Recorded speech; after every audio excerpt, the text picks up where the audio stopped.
original piece Uh-huh. about four Yeah. funeral home directors that have no business, so they start murdering people. And did she write it, or? Yes. And so it's a play. It's also one act. one act play. Okay, cool. Now, in terms of who does have monologues, you don't have to.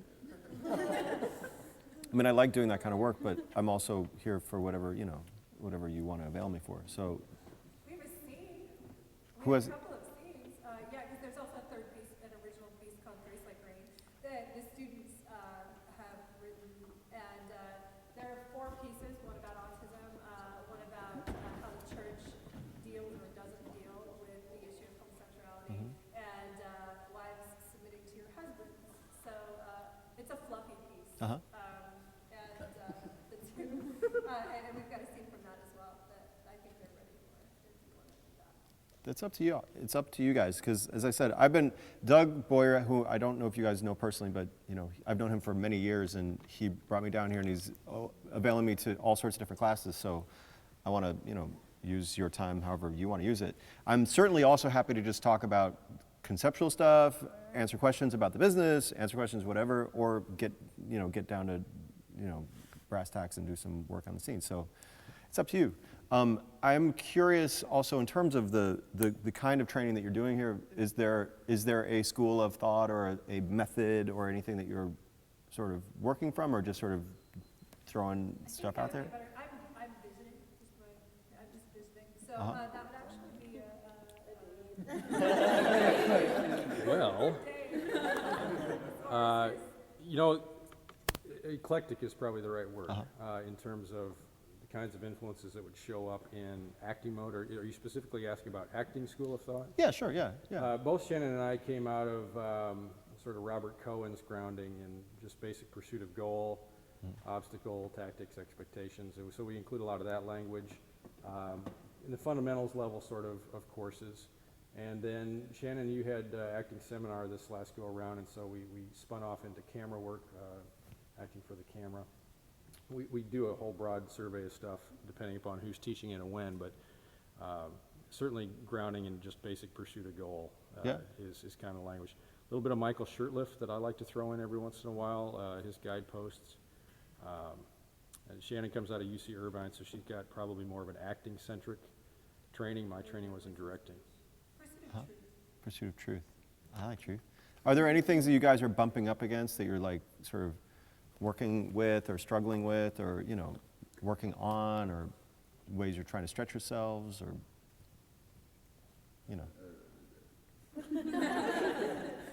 You look like you want to say something. No. You want to say nothing? I think this group is kind of unique in particular because they create a lot of original work, which is really great. And I think that's probably the basis of everything that we do, is that there's a lot of entrepreneurs here. And so could you talk about that maybe, about being an entrepreneur in business?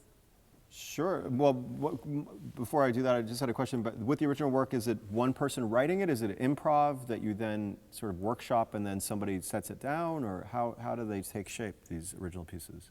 Most of the time it's written first. By a person? By a single person, yes. And do you guys pitch it to each other, or Yes. before you write it? Yes.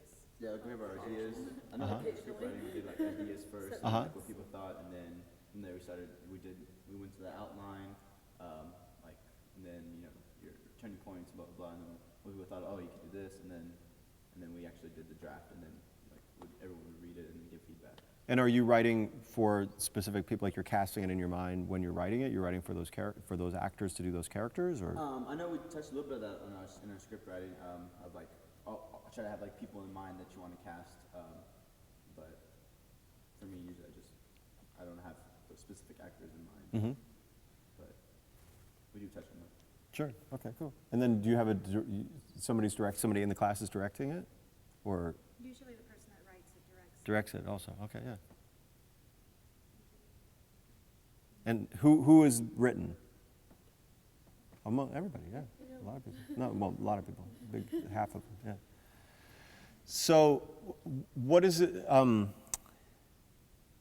What is it you're discovering about that? Like, Are you influenced by the actors that you're working with, like in the process? Are you getting feedback from them that's actually making an impact on the writing? And I think some of us write, like I'd say half of us write for the ensemble and half of us write for bigger dreams beyond the ensemble. Uh-huh. You know, Tammy, who's not here, just wrote a full piece that she wants to eventually, hopefully, pitch as an animation one day. uh-huh.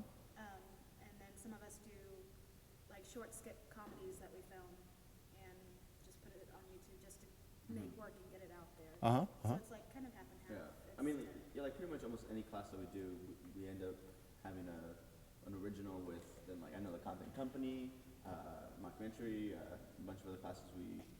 With the people in my class, we kind of have them in mind, I guess, in a sense of like, because these are the people who are going to be helping us with our projects. But everyone's pretty versatile, so we're not really limited like in the character sense. Uh-huh. But I mean, yeah, like we have the original, and then we progress all the way to actually producing it, filming, editing, and then having a final product at least by the end of the semester.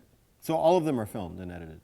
Also, that's part of the thing too. Mm-hmm. And you're doing one camera shooting, or you're doing multi-camera or It multi depends setup on the thing? person. I know on their experience, on how their preference, but I know for the past like year or so, there's been 2 video production classes where we actually talk about like camera, behind shoulder, things like that, and then it just depends on.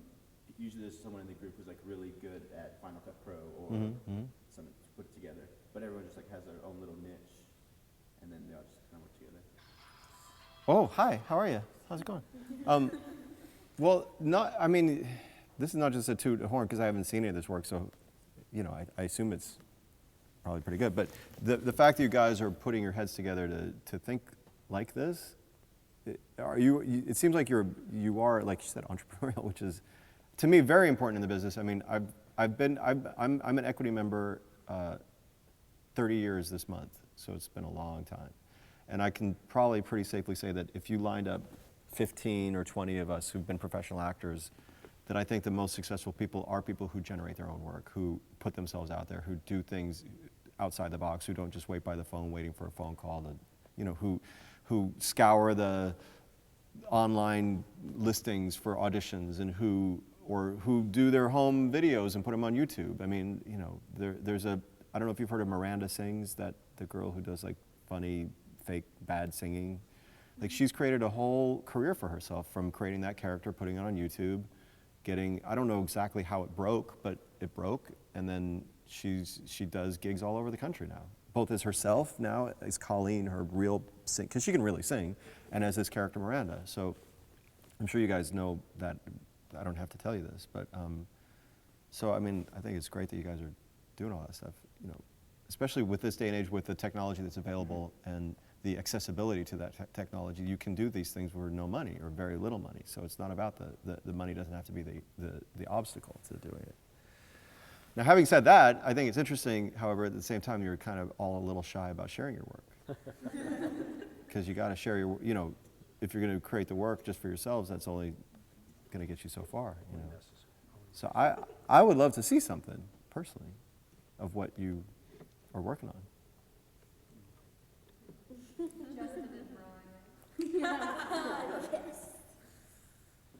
But what's the reticence? I'm just, you know, it's probably good to talk about too, a little bit, to get it out there. I'll be able to show like it's video. Okay, that's cool. What's the reticence? What's the reticence? Is it fear? Is it nerve? You feel unprepared?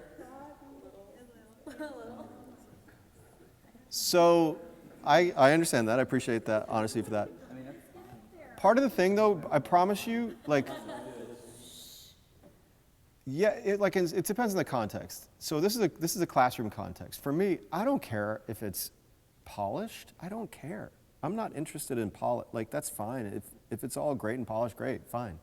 But I'm interested in seeing work, and I'm interested in maybe having an opportunity to provide a little insight, maybe, or, you know, feedback, something raw. Some things need to be experienced sometimes in a raw state, so you can get at what needs, you know, you need to rehearse it. It can't always be perfect when you're presenting it to people.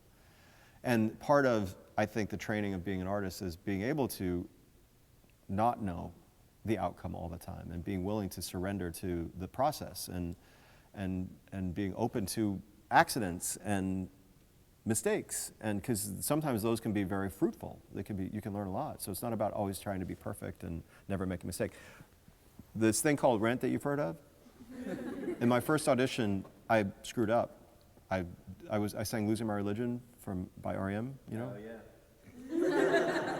And I jumped a verse. I went to like the third verse instead of the second verse or whatever. And you know, the accompanist caught on. I mean, it wasn't a huge mistake, but I certainly knew it was a mistake. Now, if I had been like, oh my God, I made a mistake and vomited on myself, you know, that would have been a disaster. But the fact was I just made the mistake and kept going. And, you know, even if they did or did not, if they realized I made a mistake, the people in the room don't care. Like, it's not about making mistakes or not making mistakes, I promise you. Because then when I got called back, I also made another mistake. In the song Rent, I had to learn for the callback. I don't know if you're very familiar with the score, but you know, Mark starts singing on the one note and Roger starts singing on a different note, but it's the same music underneath both. So I just learned it 2 days before, so I started singing on Roger's note instead of Mark's note. And they stopped me and started over again. I got the part anyway. The point of the story isn't to like toot my own horn that I got that role, but to point out that making the mistake didn't cost me the job. It's not about I was not perfect in those auditions, either one. And it didn't matter, because they're not the people in the room. And if they're interested in someone being perfect and polished at every step, you probably don't want to work with them anyway, because that's probably going to be a drag to work with them, because you never have any room to just sort of, you know, do whatever you need to do. Sometimes you need to be bad one day to get good, you know. So having said all that, I would love to see something, but, you know. Okay, that's fine. Okay, that's fine? All right, cool. Hand it off to Chaz. Chaz is great. She's got the covert skills. Justin Bieber. What? Justin's Justin Bieber? What? We did a video about it.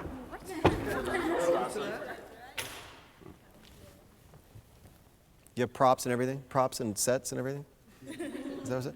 So this is a piece that you guys, who wrote? Who wrote this? What am I looking at? You wrote it. And did you direct it? No. Who directed it? Shanna directed it. It's the show that we're doing right now. Like, it's in rehearsals right now. It goes up on the 15th of April. And this is an excerpt from that? Yeah. This is a scene from that show? Yeah. That's a whole... Well, each of the students wrote a 9-minute piece. And the 9-minute piece is broken up into 3 acts. This is the first act of the 9-minute piece, so this is like the first couple of minutes of the piece. Okay. Yeah. Okay. And where are you in the process?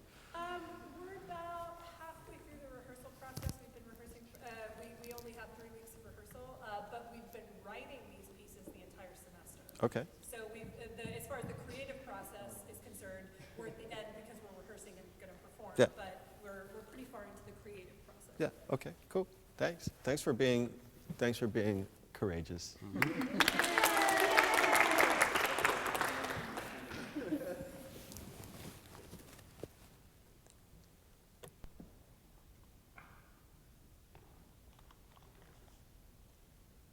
So yeah, the day went pretty alright. Yeah. I took her out to bumper cars and she seemed to have a pretty good time.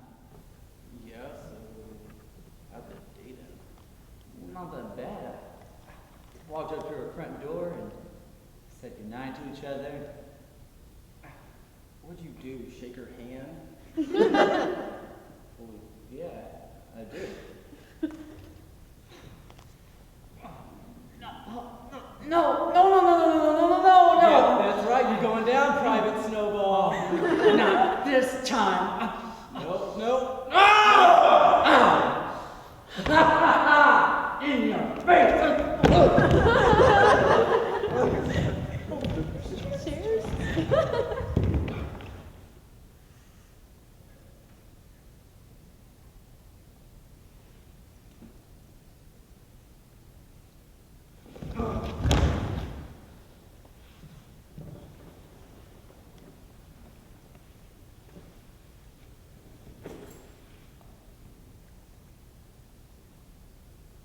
What was that? What was what? That hand thing you did.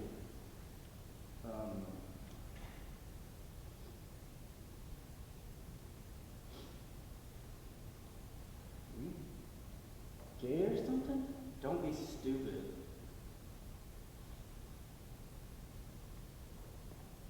Are you? No. Of course not.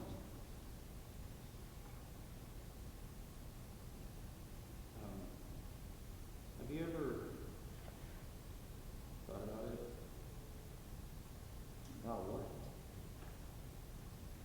You know, about guys? Because you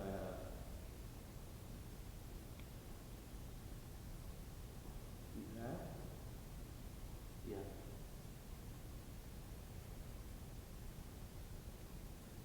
Me too.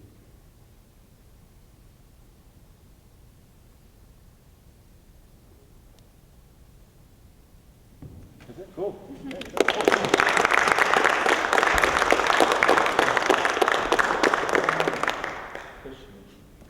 what's interesting? There's like there's a series of moments where it's like the question and then there's like the quick response, right? Yeah. Just it seems to me you have to make sure though that even if it's a quick response that it's still that the question does have a sting to it that you have to respond again. You know, it's like the bug that bites that you swat away, but that it still has to bite. If that makes sense, you know what I mean? It seemed like a little easy to just flinch it away instead of, you know, if this is a minefield that you guys are entering, the mines didn't feel as fully charged and as dangerous and as they have to really maneuver around. You know, it seemed just a little easy in terms of that. That was my first impression, you know. Because I would is this the first person you're telling this to? Yes. Ever? To anyone? Yes. So I think this got to cost a lot more, I think. And same thing for you, I would assume this first person you were saying anything like that too, right? Yeah. So, you know, it's a funny thing, like because this is something you've been rehearsing, right? And so however many times you've rehearsed it, so you're getting into certain rhythms with it, right? And it's getting, there is a sort of natural comfort with it, which is, you know, like he's talking about truth, that kind of stuff. It feels alive and real, but it feels a little bit in a little bit of a groove, in the sense of like, this is how you've rehearsed it, and so now you're repeating that rehearsed manner of doing it.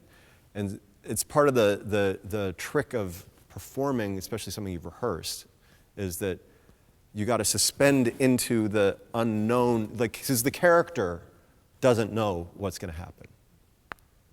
So you have to, it's that weird thing of falling into the unknown, the danger of it, the risk of it, you know, even though you, the actor, knows exactly what's going to happen. You know what I mean? I have a teacher, there's a teacher that I worked with for many years who, I love the way she talked about it, is that if you're in the moment, if you, the actor, has done whatever work you've done to fully be in the moment, then your system, this whole, your body, your heart, your mind, that thing that works when it's really working, which she calls your system, it doesn't know it's acting. It's not pretending anything. It's just responding. You know what I mean? So it's that, but at the same time, you have to memorize your lines, you have to know the blocking, and you have to do that stuff. So it's got this architecture, this structure that you're inside of, but inside of that, you're still fully alive. And, you know, if there was an open flame right here, and you had to put your hand on the flame, even if you'd done it 10 times before, it would still burn. You know what I mean? So it's that kind of thing, that to really find the truest first time you've said that to someone, even though you've said it 14 times before, 50, 100 times before. You know what I mean? Yeah. So with that in mind, I'd be interested to see again if that does anything. You know, to suspend in the first. It's the first time. It's the very, very, very first time. You know, and I assume, I'm sorry, just a couple other questions if I may. You guys are obviously very close friends, very good friends in the context of the piece, Yes. right? So, and is this something that you've thought of saying before? Kind of. Yeah. So it's that's the other thing. Like even though like in the beginning you're playing this video game, that if you're with someone that you really have feelings for, on some level that's always in the room. It's like the elephant in the room at all times, right? So even though you're distracted and you're playing this video game, you're sharing this moment, there's that thing that's happening, because if that's not there first, then this moment on the floor is not earned in the same way as it would be if that weren't, you know what I mean? Yeah. So just, and I don't know, I'm not sure where you stand in that in terms of whether that's something you've thought about also. It's a good question. Yeah, Specifically with him, you know what I mean? I would say so. Okay. It's there. So if it's there for both of you, if that's part of what's happening, then have it, again, it's not like you, and I'm not talking about things that you have to like do, like, and it may or may not manifest itself outwardly so much, but if it's happening for you internally, then it will give rise to that moment on the ground, in a even more organic way. And then the aftermath, you know what I mean? So, yeah.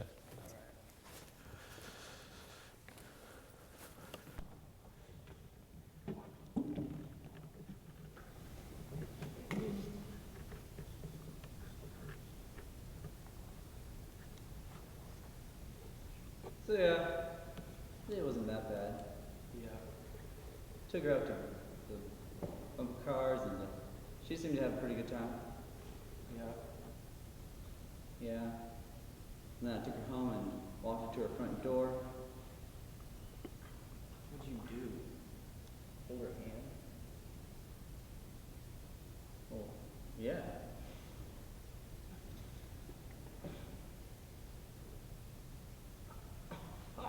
No. That's right, you're going down, Private Snowball. Not this time. No.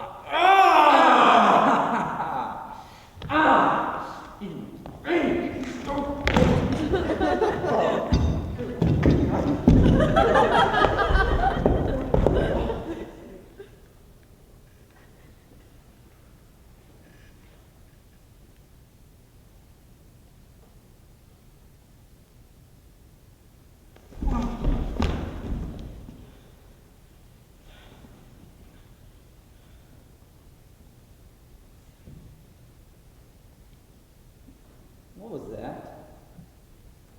What was what? That hand game you did.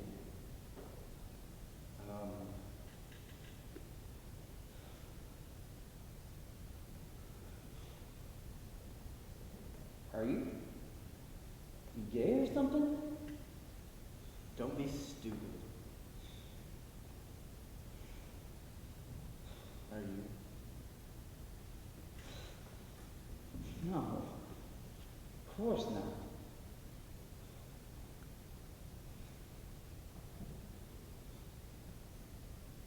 You ever thought about it? About what? You know.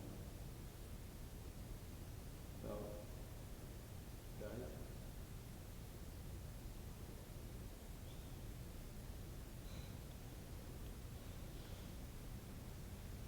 Because I have.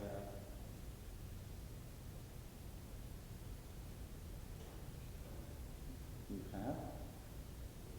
Yeah.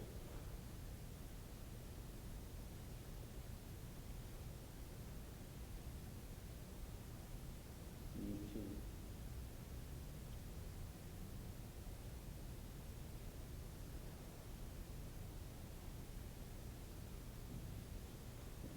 Yeah, cool. Yeah, it's a little, more territory, but you never know. You don't know how it's going to work. It's interesting. You take the risk. There's a lot of like 1 step forward, 2 step. It's like a dance. So feeling your way through, I think, is helpful. Probably. It's interesting. In the beginning part of the conversation too, you're asking. About this date, right? So that's also got whatever charge it has, right? You know what I mean? So it can all be helpful to stirring up the intensity, again, even though it's not like outwardly manifested, but that it's simmering, brewing, and then it, comes out kind of thing. But that makes a difference, do you feel a difference there? I mean, it's like, yeah. Yeah. Yeah, it's cool, thanks. Thanks for being, Thank you. Oh, sure. Thanks for being courageous enough to step in front of you. you cowardly colleagues. Just kidding. Thanks, cool. All right, what else you want to do? Nothing? Just want to sit here and stare at me? Victoria has something. What? The phone thing? Yeah. She wanted to. I'm totally selfish. I'm like, yeah, coaching for my play. No? I guess so. We had to bring down a projector, Seems like what? so I might go something.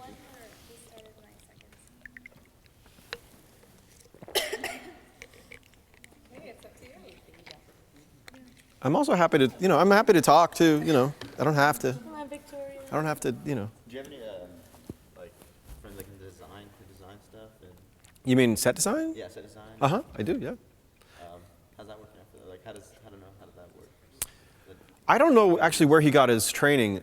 It's funny, I've known him for a long time. My brother Adam is a playwright who's been he writes great stuff for young people too. I'm not just tooting his horn because he's my brother. He's Adam Rapp. He's got like 20 plays. I mean, and it's really good stuff, really well written. But I think young actors especially really love it because it feels it's contemporary, it's dark and interesting. But anyway, his friend Dave Corrins, they work together a lot, especially in the beginning of his career. And he's just a very inventive set designer who's able to do a lot with like very little budget, but to make something feel really, sometimes it's environmentally very specific, like he made this tenement apartment set that was like, you felt like you were absolutely in a real apartment, and then he did other things that are a little more abstract. So, but again, I don't know where he got his training, but he's doing very, very well. He's been on Broadway now a couple times as a designer, and he's a nice guy, to boot. He also does, I think, like home design, like interior design stuff, so yeah. What's your brother's name? Adam Rapp, yeah. Yeah, Google him. You'll find. Amazon.com him. Get some plays, iBooks, whatever. Yes, no questions or nothing? Yes, hello. Can you talk about the difference between acting for stage and acting on the camera? Sure. Well, I'm honestly happy to hear that you guys have done some camera work because I think it's important. And I'm curious if you would agree or disagree with some of the things that I'm about to say, but I think a lot of times there's a little bit of a misconception that acting for the stage means you have to do things a little bigger or a little more, you have to project, well, certainly you have to project your voice. There's no question about that. And then acting for the camera is about being really small and, all that stuff. And yes, there is some truth to that in certain contexts. Like if you're playing a dinner table scene on stage, you are speaking louder than you would ever speak on camera, for sure. But I would argue that what is important in any medium is that this word truth, that you are appropriate to the truth of the situation, that you are authentic to what the material calls for. So for instance, in Rent, which is a good example in the sense that I did both versions, when we were rehearsing for the film, we had some questions about like La Vie Boheme, which is pretty high energy, singing and dancing, all that stuff. How would that translate to film? We weren't sure if we had to kind of tone it down or if we had to like refine it somehow. But what came clear quickly is that Chris, we rehearsed a lot for the film because you have to kind of commit to things far in advance so you can plan them to shoot them. So we really worked things in rehearsal a lot, more than you would for most films. And as we were rehearsing, Chris would shoot them, or he would have himself shooting them, or he'd have other people shooting the rehearsals, just video camera.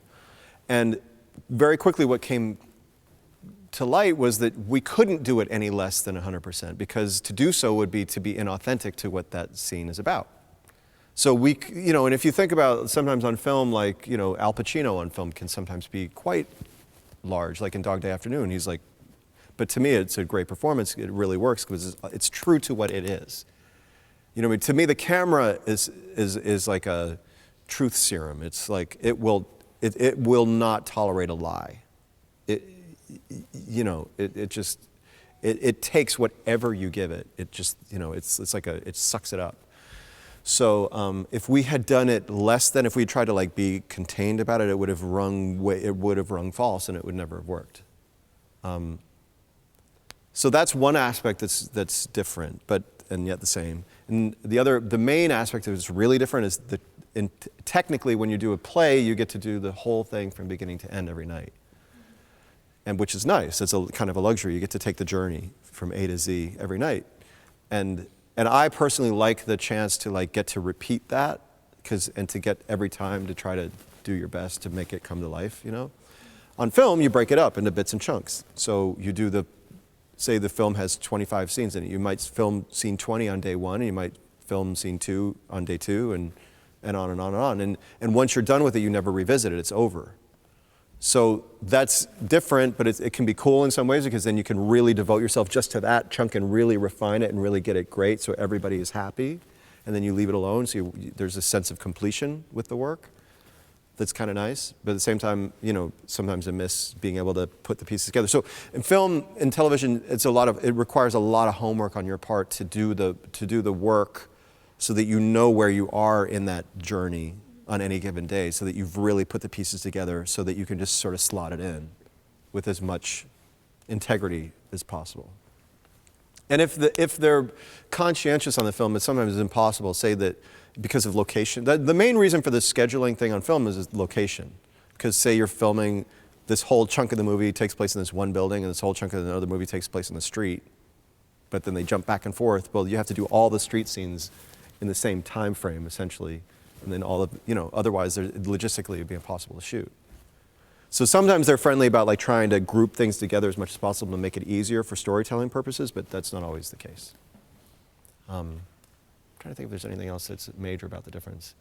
The hours are quite different too. Like, in the professional theater world, for rehearsals, you have generally like an 8-hour day, and then in performance, you just perform at night, or maybe 2 times a day.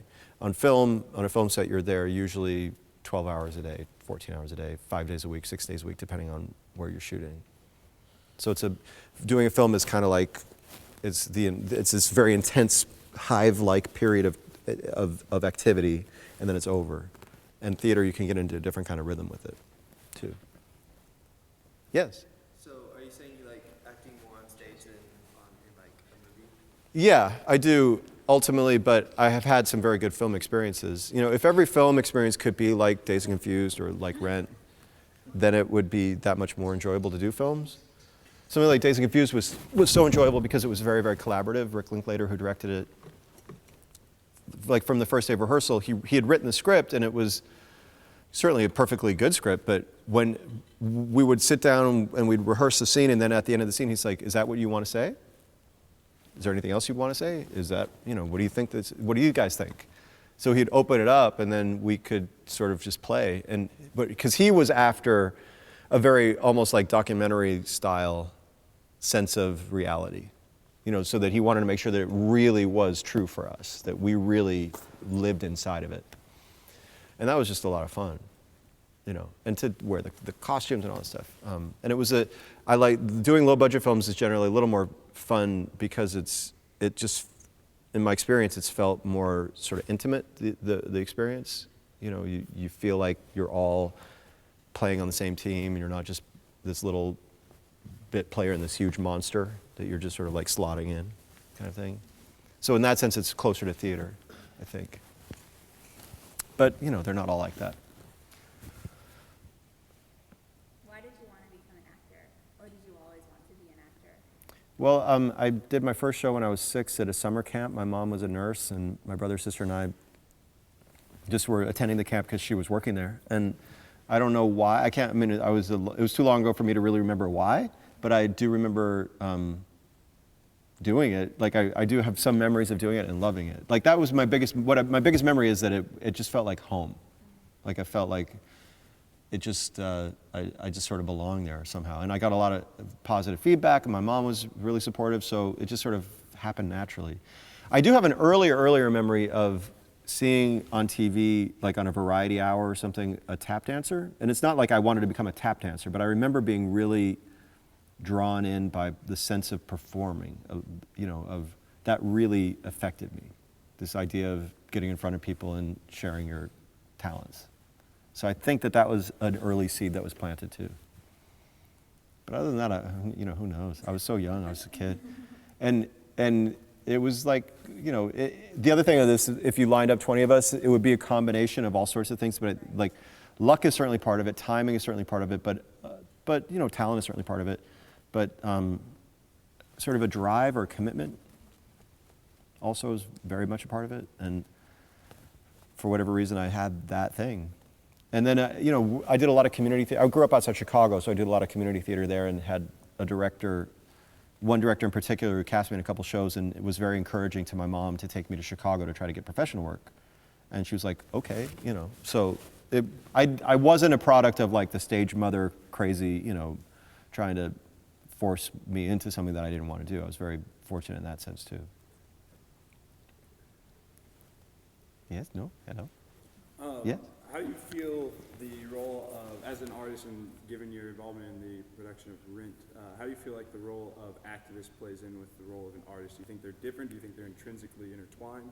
Well, I think it's up to the artist, but I think that there's a real opportunity because I think that the arts are part of what helps shape culture, help shape politics, help shape people's ideas about all sorts of minority groups, identity.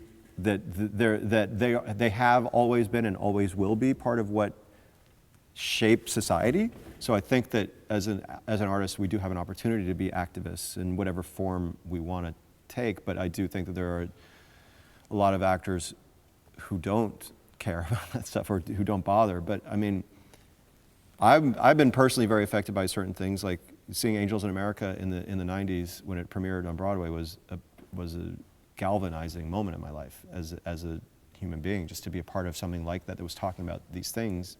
And it was in a theater, but it absolutely affected the way I viewed what was happening with the AIDS crisis and the political world around the AIDS crisis. And then Jonathan Larson, who wrote Rent, was absolutely considered himself an activist artist. No, like he had a mission. He had many missions, but he was very politically interested in all sorts of things. But with Rent in particular, he was responding very directly to the AIDS crisis and was intent on his show, and because it was a musical, he thought it had a chance to reach a different kind of audience, to talk about these things, and he was obviously successful in that. And I think, but to me, that commitment that he had to talk about that led to better writing. It connected him that much deeper to his gifts, and it became that much stronger a wellspring of inspiration for him to write some of his best material. So I do think it goes hand in hand. I mean, there's a interesting thing, sometimes. Probably some writers can probably get a little didactic in their writing. Sometimes it can maybe make them less artistically expressive, right. But like Shaw or Shakespeare or they were certainly, I would consider themselves activist artists. They did pretty well for themselves. Tony Kushner for sure is an activist artist. I've been personally very inspired by like seeing when people like Jodie Foster or Susan Sarandon or other actors who are in the public eye do use their fame to talk about things that aren't being talked about. I think it's, again, I think it's I don't think it's an obligation per se, but I think it's an opportunity, and if you don't take the opportunity, it's a missed opportunity. When certain famous people don't bother, they don't think it's their place or something. And it's part of, like, our culture, for better or for worse, really glorifies celebrity, and given that it does, you have an opportunity. I'm not saying it's right that people listen to certain, sports figures or actors more than they might listen to their teachers, but that's just the way it is. So if you are in that position, take the opportunity if you can to educate, I think, so. Yes? Did you go, as soon as you finished college, what did you feel? I didn't finish college. I went to one semester and I dropped out. And then you just went straight Yeah. How was that? Well, that was just, I'd been acting professionally since I was 9, and I went to NYU to study film to have a different experience, and I was just kind of disappointed in the program, and it was really expensive, and I was working, so that was the reason I didn't continue. But I mean, I think that, but I did continue training. I worked with an acting teacher in a private studio for a number of years. So, I mean, I do believe very much in training and growing and getting coaching and getting feedback and help and all that stuff. On-the-job training is also really good too, especially in our field, you know, working with good directors, working with good fellow actors, working with good musical directors if you're a singer. That can be great training in and of itself too. And you know, there's different, whether you go to grad school or not, I mean, there's all different, there's no one, again, if you had the 20 of us up here, there would be any number of paths that we took in terms of our training. I think we would all have some training of some sort. There would be very few of us who had absolutely no class or no teaching ever. Maybe a couple, you know. Something that some grad schools are particularly good at is the networks that they get you involved in, the network of people that are alums and also current fellow students. You know, like the big schools. If you get in those networks, you can work. A lot of those people just work a lot because they know each other and they're getting work. And those resumes get them in the door of places and on and on and on. Kind of. Especially directors, like if you know these young directors that you go to grad school with and they're casting you in their shows at grad school and they get a gig directing at some regional theater, they're going to probably think of you, kind of thing. Can I ask a follow-up question Sure. about the business side of rent? I use it on occasion as an example when I'm describing sort of the struggles of getting musical theater to the masses and the fact that there's so much centralization of activity in New York City. And so we struggle with that, I think, as consumers of the product. I regret the fact that there aren't 5 rents every year coming out of the Broadway scene. And not only that, but that it can't be distributed outside of the city walls in a more aggressive way. So can you speak to kind of some of the legal challenges of that? You were both in the musical and the film. I'm thrilled when I see content get converted into mass mediums just so that more people can access it. Part of the thing with musicals that makes them hard to develop is that if you guys write these plays, right? And you can just call your friends up and you sit in your living room and you can just read through them and you get a really good sense of what's working, what isn't working. With a musical, especially with with an ensemble cast musical, it can take several days just to learn the music. So you have to have the resources to get that time, money, even if you're not paying people, even if they're just doing you a favor, but you still have to, rehearsal space and accompanists and to just get that, and that's just to learn the music so you can sing it in a way that's legible, let alone get to a point where you can really explore it and really keep rewriting it and keep working at it. So that's several days if it's a full-length score.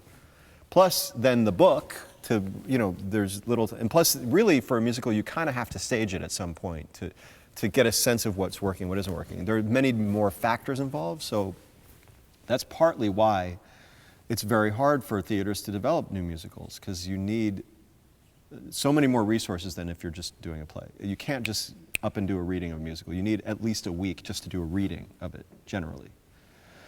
So it's not to say it's impossible, but it just requires then if you have a theater in the area that's interested in helping composers develop themselves, they kind of need to be able to devote that time and money to it, and maybe you guys could find like a benefactor in the area who's particularly interested in it, who would be a sponsor of it, or a corporation that could be interested, or maybe government money has certainly dried up a lot in the arts. So you can do these things in living rooms, but it's just a lot harder.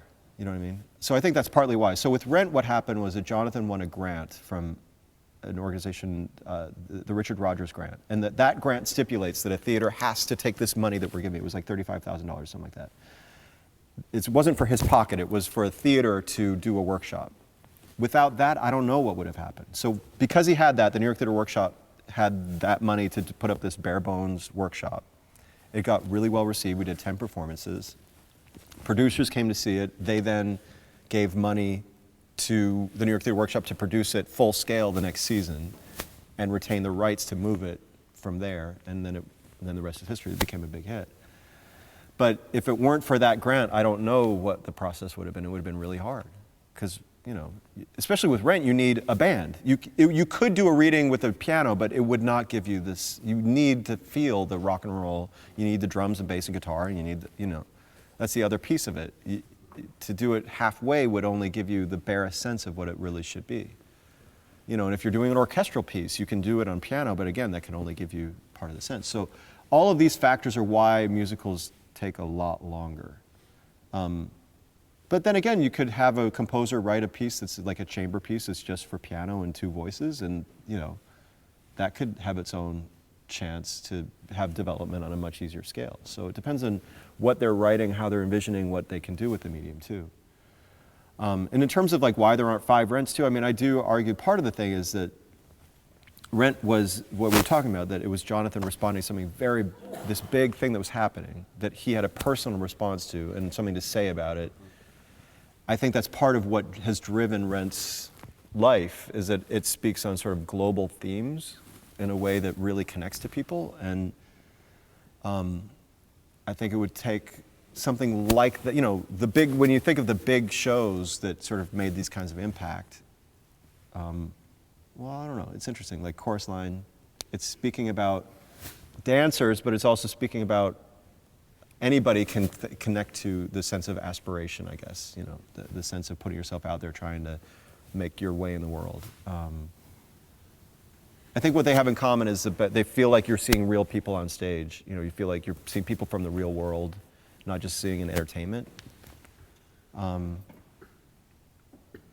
Because I think that it's, you know, it's great to go to something that's just pure entertainment, sure, but it's also really great if you can go to theater and have the world reflected back at you, you know. There are a number of young composers who have been very inspired by Jonathan Larson that I've met in New York, and they're working on things. But as with everything else, it's just like the process just can take a while. There's this great festival in the city called New York Musical Theater Festival that I participated in last year that I'm on the jury this year, so I've gotten 8 scripts that I'm going to be reading and help evaluate to whether they're going to get to be part of the festival, kind of thing. So there are things that are being designed to help these things along, you know. But it certainly is a challenge. Are there any composers in the class? Anybody who's writing music? No? Musically inept. Musically inept. But there's a music school. There's a lot of musicians in the school. Mm-hmm. I wonder if there's anybody who's over there who's interested in the possibility of trying to collaborate on something. It could be interesting. You know. Yeah. Speaking of collaboration, we really focus on that with our DRAM program. It really encourages creative collaboration. And you're doing a one-man show right now, correct? Mm-hmm. How did creative collaboration go into that? Because one man kind of almost makes you feel like there is, at face value, no collaboration. Like, how did it play a part? Well, I'd written a book that came out a few years ago about my experiences being in Rent. And so the show was about being in Rent, but at the same time, my mom was diagnosed with cancer. So these two events were kind of colliding. And then Jonathan passed away, Jonathan Larson. So it was this very intense period of time. So I'd written the book, and I really had never thought of it as anything but a book. And I had a young producer approach me about the possibility of trying to adapt it into a show, and I was like, really? I didn't know where to begin. If it weren't for collaboration, it never would have happened. So what I did was, there's a friend of mine, he directed me in Henry V a number of years ago, and we'd been friends ever since, and we'd been looking for a project to do together. And I asked him if he would consider trying to help me find a way to do this. And he was very interested. And what he did, he took the 300-page manuscript and he kind of chopped it down into 100 pages. That was his first thing, was just to sort of just take pure text and just go chop, chop, chop. And once he did that, then I could start to see what it could be. And then I started to think about how music could play into it. And then I had written a couple songs already about my mom that I slotted in to it. We found a way to do that. And then this guitar player that I've been working with on and off for a number of years in New York, we wrote 3 new songs together. But the collaboration was the conversation with my director, Steve, and David, my guitar player, about what those songs should be about and what we were trying to do with them. And then David and I went off and wrote them, and then we presented them to Steve, and then he gave us the thumbs up, and we integrated them into the show, kind of thing. So it was never, there's no such thing. I mean, I guess that maybe somebody could do a one-man show and never have anybody helping them along, but I can't imagine it. And then I have my 5-piece band, so that's a collaboration every night, even performance. And then my stage manager is a collaboration, you know, to feel like we're, you know, because the light cues, in our one-man show, the way we're doing it, it's very simple. It's 2 chairs, light cues, and the band, me. You know, that's pretty much it.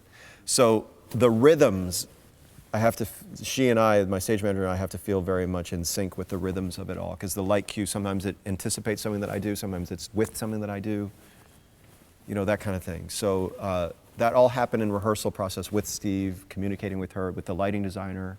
You know, it's like this, yes, it's a one-man show, which is simple, but it's, you know, it takes a village kind of thing. I've heard good things about it. Oh, thanks. I told him you were coming.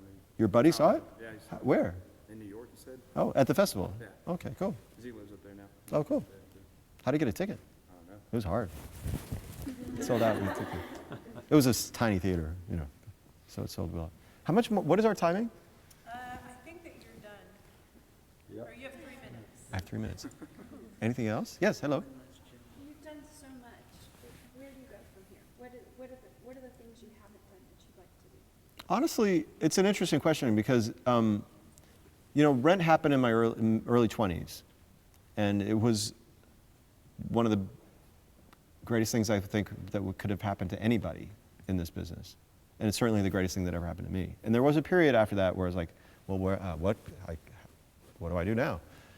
And after all these years, I don't have any desire to top it. There's nothing to top. Like, yes, maybe something else great could come along. I'm not done. I'm not going to like hang up my hat, but I can honor and celebrate what that was and is, because it still exists in the world and it always will. And I've done like a lot of other cool little things in the meantime, but I don't think there ever will be anything that where everything comes together in the way that it did with that.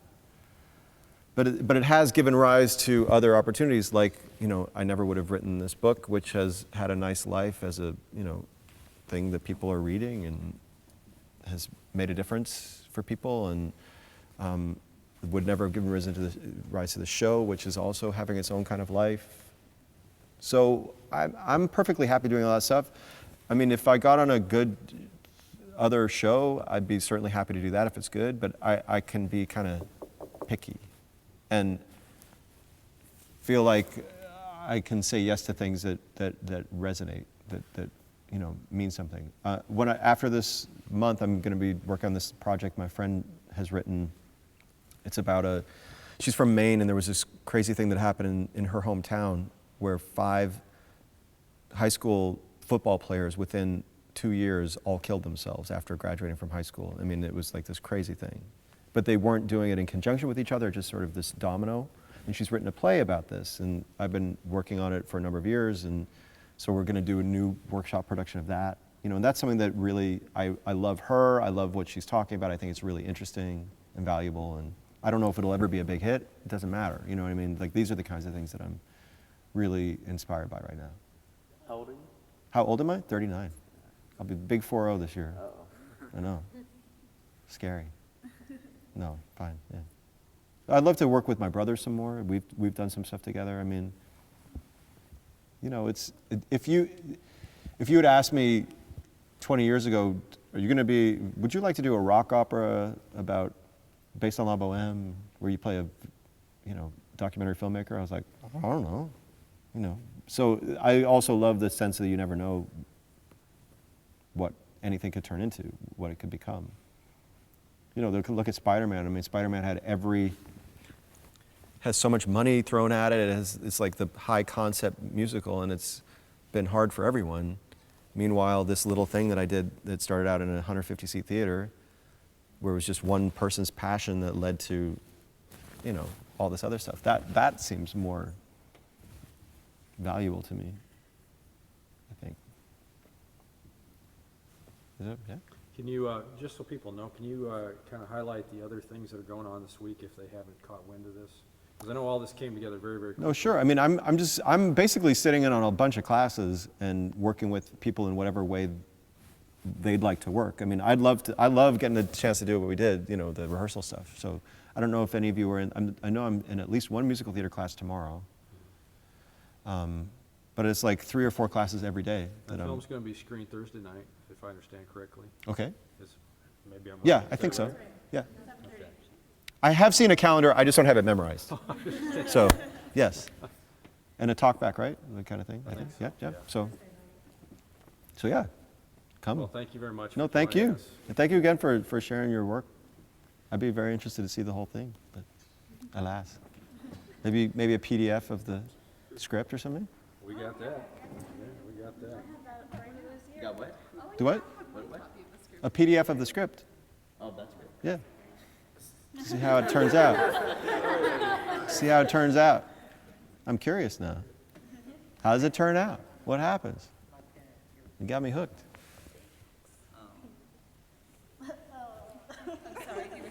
Oh, it's good.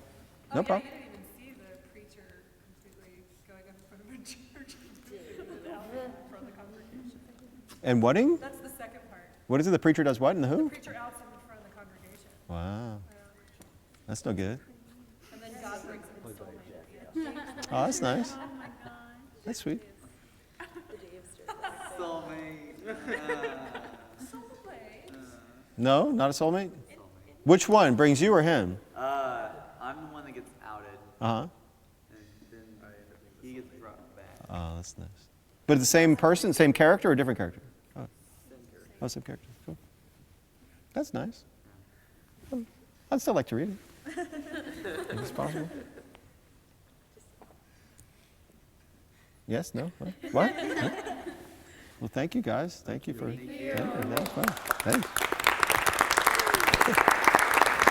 I'm gonna take off my microphone now.